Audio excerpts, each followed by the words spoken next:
কৃষ্ণ আমি পুনরুদ্ধার গুরুকুলের ছাত্র। আমি এখানে অনেক ভালো কিছু শিখতেছি। আমার মা বাবা অনেক আশা করে পাঠাইছে, কিন্তু আমাকে এখানে কোনো কুসংস্কার শিখাচ্ছে। দিনের পর দিন বেড়াইতে সেবা করায়, আর রাত্রে হলে বরফুটাকে ম্যাচ করায়। কি বলে আমাদেরকে ব্রহ্মবতী দেবী রং খারাপ কাজ করায়, দুটো করে ফেলে। আমাদেরকে জড়িয়ে ধরে তারপর ল্যাংটা করে লিঙ্গটা আমার ভিতর প্রবেশ করে। কি বলে বীর্য, ওনার বীর্যগুলো যদি আমার ভিতরে ঢুকাই, তাহলে আমার বলে ওনার মতো ক্ষমতাশীল হতে পারবো, লিঙ্গটা আমার মুখের ভিতরে ঢুকাই দিত। তারপর অনেক খারাপ কাজ করতো আমার জন্য। কিছু ভালো খারাপ লাগতো এগুলো।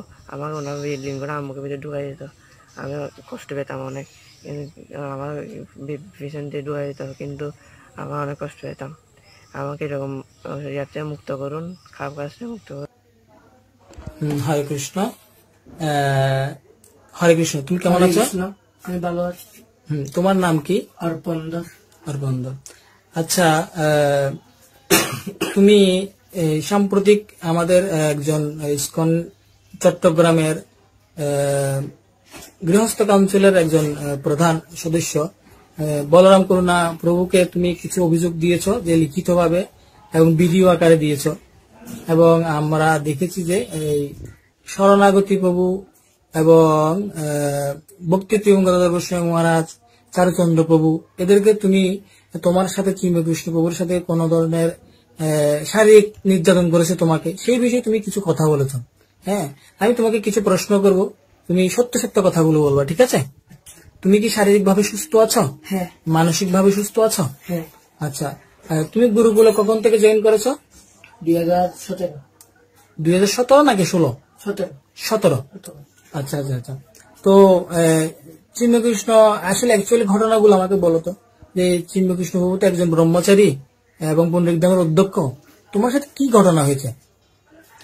আমাকে রুমের মধ্যে মেসেজ করতে নিয়ে দিত, নিয়ে গিয়ে যে কাজ সমকামিতা বলে এটা করে। তো সমকামিতা মানে কি? এটা কি ধরনের?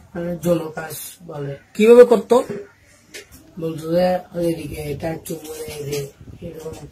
তোমাকে কি তোমার সাথে কি এই, অর্থাৎ আমি তোমাকে সরাসরি বলি, যেহেতু তোমার বয়স কত এখন? 16 বছর। হ্যাঁ, তো তোমার সাথে প্রথমে কখন, একদম প্রথম কোন দিন বা কত মাস আগে এই ঘটনাটা ঘটেছে? 2 মাস আগে। মানে পুনরুদ্ধাম থেকে বের হওয়ার 2 মাস আগে। হ্যাঁ। উনি কিভাবে ডাকতো তোমাকে? কখন, বা রাত্রে ডাকতো নাকি দিনে ডাকতো? রাত্রে ডাকতো। রাত কয়টা বাজে? ধরেন 9টা, 9:30। 9টা, 9:30 বাজে। হ্যাঁ, ডেকে তোমাকে কি বলতো প্রথমে? বলতো মেসেজ করতে বলতো। কিরকম ভাবে মেসেজ করতা? হাত পা গুলো মেসেজ করতাম করে, তারপর বলতো যে উনার পরনে কি থাকতো? গামছা থাকতো। তোমার পরনে কি থাকতো? আমার পরনে কাপড় ছিল, ধুতি কাপড়, অর্থাৎ এই তোমাদের গুরুকুলের ড্রেসটা থাকতো। আচ্ছা। তো তখন তোমাকে কিভাবে মেসেজ করতে বলতো? না, এমনি বলতো হাত পা গুলো কামড়াচ্ছে, ম্যারেজ করতে বলতো। তারপর বলতো এদিকে হলে আমার শপথ কর বলতো। কি ধরে? শপথ করে কি বলতো? শপথ করে কি বলতো? আমার সাথে এগুলো করতে হতো, এগুলো কাউকে বলবি না। এগুলো মানে কোনগুলো কি করতো? যে খারাপ কাজগুলো করতো সেগুলো কাউকে যেন না বলতো। আচ্ছা। খারাপ কাজগুলো কি তুমি কি ওকে করতা নাকি ও তোমাকে করতো? ও আমাকে করতো। তোমাকে করতো না? মানে তোমার সাথে কতবার হয়েছে এরকম? আমার সাথে 2 বার হয়েছে। 2 বার হয়েছে না? আচ্ছা, তোমাকে যদি উপর থেকে বলা হয় যে এই শারীরিক সম্পর্কটা করলে ডিএনএ টেস্ট দিতে হয়, যা প্রমাণ স্বরূপ, হ্যাঁ, তুমি কি ডিএনএ টেস্ট দিতে প্রস্তুত আছো? হ্যাঁ। আচ্ছা, ঠিক আছে। আর একটা বিষয় হচ্ছে, এখন তুমি বলবা যে কখনো তুমি কি ওকে করেছো, বা তোমার জননেন্দ্রিয়ের মধ্যে মানে অর্থাৎ ধরেছে কখনো ও? হ্যাঁ। আচ্ছা, ঠিক আছে। আচ্ছা, তোমার সাথে এই যে এই অবৈধ কর্মগুলো ঘটেছে, তুমি কি আর স্থানীয় কোনো ভক্তদেরকে জানিয়েছ? হ্যাঁ, আমি জানিয়েছিলাম তিরুপতিকে। আচ্ছা। তিরুপতি প্রভুকে জানিয়েছ, অর্থাৎ তিরুপতি প্রভু তখন পুনরুদ্ধামে ছিল, ধামে ছিল। তখন তিরুপতি প্রভু কি বলেছে তোমাদেরকে? বলছো এগুলো আমি জানি না, আমি এরকম শুনি না। তারপর অনেকদিন ধরে এরকম বলতেছে উনি আমাকে বলতেছে সত্যি এগুলো কিভাবে জানাচ্ছে। আমি একবার মানে শিবতার কথা বলতেছে একটু মধ্যে শুনেছিলাম। আচ্ছা আচ্ছা, পরবর্তীতে তোমরা কোথায় গিয়েছো? রংপুর চলে গিয়েছো। হ্যাঁ। মহারাজকে সমস্ত কিছু বলেছো? হ্যাঁ আমাকে যে কথাটা বলছো সেম কথাটা কি মহারাজকে বলেছো? হ্যাঁ। তা ওনারা কি কোন ধরনের চিন্ময়কৃষ্ণ প্রভুর বিরুদ্ধে স্টেপ নিবে এরকম আশ্বাস দিয়েছে তোমাকে? না, এরকম বলেনি, বলতে এগুলো খারাপ কথাগুলো বাদ দাও এরকম করে বলছিল মহারাজ। আচ্ছা আচ্ছা আচ্ছা, অর্থাৎ তোমাকে তো কোনো ধরনের আশ্বাস দেয়নি। আচ্ছা, সাম্প্রতিক চারুচন্দ্র প্রভু তোমার থেকে স্টেটমেন্ট নিয়েছে, তুমি কি ওনাকে সবকিছু বলেছো? হ্যাঁ বলেছি। উনি কি আশ্বাস দিয়েছে তোমাদেরকে? উনি কিছু বলেনি তেমন, পরে দেখা যাবে, এরপর আরো অনেকজনকে ডেকেছে, ডেকে আচ্ছা আচ্ছা আচ্ছা, ঠিক আছে। এখন তোমার সাথে যে চিন্ময়কৃষ্ণ প্রভু শারীরিক সম্পর্ক এবং তোমাকে অনেক নির্যাতন করেছে, বলাৎকার যাকে বলা হয়, যেটাকে সমকামিত বলা হয়, হ্যাঁ, তো এগুলোর কি তুমি কি বিচার চাও? হ্যাঁ। তোমার পড়ালেখার ক্ষতি হয়েছে এবং তুমি একটা মানসিক ভাবে হেজিটেশন ভোগ করছো, হ্যাঁ। এগুলো তো আমাদের ইসকনের মধ্যে কোনো শিক্ষা নেই, ঠিক আছে? কোনোদিন কারো কাছ থেকে দেখেছো, কোনো বক্তব্য থেকে দেখেছো এগুলো? না। এই নোংরামি এগুলো না। ঠিক আছে, তাহলে ঠিক আছে, আমরা এগুলো তোমার কথা মতো, যেহেতু তুমি আমাকে এই কথাগুলো বলছো, হ্যাঁ, আমি কি করবো এগুলো, আমি আমাদের নারগোপাল প্রভু আছেন, আমাদের গুরু মহারাজ আছেন এবং ঊর্ধ্বতন কর্মকর্তারা রয়েছেন, এগুলো আমি অ্যাপ্রুভ করব, ওনাদেরকে আমরা সাবমিট করব এবং ওনারা এগুলোর অ্যাকশন নেবে, ঠিক আছে? হরে কৃষ্ণ। হরে কৃষ্ণ। নিত্যবন্ধু গৌরদাস। আমি প্রায় অনেকদিন যাবৎ, প্রায় 8-9 বছর যাবৎ পুণ্ডরিক ধামে অবস্থানরত।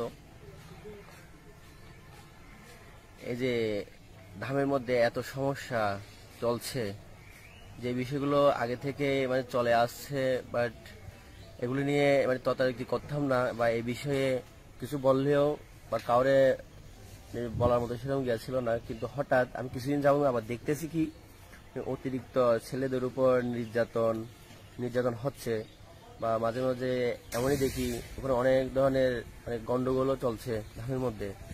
কিন্তু এরপর পরে আবার কিছুদিন যাবৎ আবার দেখলাম যে কি আমি রাত্রে মানে ঘুমাতাম, তখন কি করতো, রাত 2টো বাজে, 1টা বাজে, 3টা বাজে আমার ডাকতে আসতো। এখন আমি ঘুমের ভান ধরে শুয়ে থাকতাম, মঙ্গলারতির সময় শুয়ে থাকতাম ঘুমের ভান ধরে, তখন কি করতো, বিরক্ত হয়ে দরজার মধ্যে ধুম ধুম ধুম করে বাড়ি দিত, আওয়াজ দিত, প্রচুর পরিমাণে আওয়াজ দিত।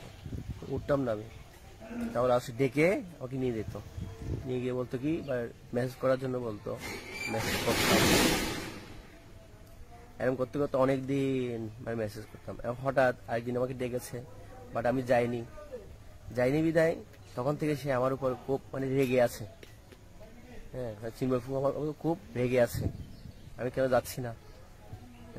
তারপরে আমি শ্রীধরপুর রুমে ছিলাম, শ্রীধরপুর রুমে যখন ছিলাম, উনি এখন আমাকে কিভাবে শ্রীধরপুর আমাকে ডেকে রুমে রেখেছে, সেই কারণে ওনার খুব ক্রোধ যে আমাকে কিভাবে ওখান থেকে বের করবে, আমি কেন ওই রুমে থাকি। তারপরে হঠাৎ একদিন এই গেতে চলে গেল, কারণ কিভাবে বের করবে, কিছু না কিছু করতে হবে, না হলে তো বের করা যাবে না। তারপর হয়েছে কি, একদিন দামোদর প্রোগ্রাম, 19 সালে দামোদর প্রোগ্রাম হচ্ছে। এখন হঠাৎ উনি আমাকে এসে বলল, এই মানে শ্রীধরপুরের দামোদর প্রোগ্রামে চলে গিয়েছে, হঠাৎ উনি আমাকে এসে বলে কি, তো ভাগবতম নেই, একটা ভাগবতম নেই। তারপরে কি হয়েছে, ভাগবতম নিয়েছি। তারপরে বলেছে কি, ওনার গিয়েছিল কবচ ছিল, কবচ হয়েছে আমাকে, স্বর্ণের কবচ ছিল কৃষ্ণদেবের। তারপর বলছে ভাগবতম শুয়ে বল আর আমার কবচ শুয়ে বল। আমি কবচ শুয়েছি। তারপর উনি বলা স্টার্ট করেছে আর কি, তোর যদি এখানে থাকতে চাস, হ্যাঁ, তোর আর কি শ্রীধরের সঙ্গে এই ধরনের সমসাময়িক করতে হবে। এই বিষয়গুলো উনি আমাকে বলেছিল। এখন উনি আমার প্রতিদিন জিজ্ঞেস করতো, আমার মঙ্গল আরতিতে গামছা পরে উনি কোথায় চলে যেত, আমি তো মঙ্গল আরতি দিতাম শিব মন্দিরে, শিব মন্দিরে সেবা করতাম, ওইখানে চলে যেত মঙ্গল আরতিতে, গামছা পরে ওইখানে চলে যাচ্ছে আমাকে জিজ্ঞেস করার জন্য, হ্যাঁ, কি হয়েছে, কাজ কি হয়েছে, হ্যাঁ, এই ধরনের বিষয়গুলো উনি আমাকে সবসময় বলতো। তারপরে ওনাকে আমি বলতে না পারতে লাস্টে বলেছিলাম কি, আমি বলেছিলাম আমি পারবো না এগুলো, এই ধরনের বিষয় নিয়ে আমার কিছু বলবেন না। তাও আমার বিরক্ত করতো। এরপর পরে দেখি নতুন একটা লং বিল্ডিং হয়েছে, ওই বিল্ডিং উনি চলে গিয়েছে। উনি চলে যাওয়ার পরেই কি হয়েছে, শ্রীধরপুর পদ্মা ভবনে রয়ে গেছে, ওই পুরোনো যে জায়গাটা ছিল ওই জায়গাতে রয়ে গেছে। এখন হঠাৎ ওনাকে নিয়ে গেছে কোথায়, ওই লং বিল্ডিংয়ে বা আমার থেকে দূরত্ব রাখার জন্য। এরপর পরে প্রায় উনি যখন এখানে চলে গিয়েছে আমি আর বিল্ডিংয়ে যাইনি কখনো। আর পরবর্তীতে একদিন আমি অসুস্থ হয়েছিলাম, অসুস্থ হওয়ার পরে তারপরে ওই এখানে গিয়েছি। এরপর পরে তাও উনি আমাকে ডাকতো ম্যাচ করার জন্য, ম্যাচ করার জন্য ডাকতো, তখন আমি যেতাম না। এরপর পরে উনি আমার খুব ক্রোধ, বা আমার সাথে কথা বলতো না। হ্যাঁ, তারপরে এক ভক্তকে তারপরে আমাকে ঠ্যাস মারামারি করতো, অনেক জনের ঠ্যাস দিত। তারপরে এরপর পরে ওনার সাথে আমার খুব ভালো একটা ঘনিষ্ঠ ছিল না, বা ওনার সাথে কথা হতো না। এরপর পরে আমি কিছুদিন যাবত রাধাষ্টমীর আগেই আমার মন মানসিকতা একটু ভালো ছিল না, খুব খারাপ হয়ে গেছে। কারণ ওনাদের এই ধরনের বিষয়গুলো নিয়ে, খুব খারাপ ধরনের চরিত্র, এই বিষয়গুলো নিয়ে মানে দেখে শুনতে কি হয়েছে মাথা মানে পুরো নষ্ট হয়ে গিয়েছে। আবার কি হয়েছে আমি বলেছিলাম কি আমি এখান থেকে চলে যাবো।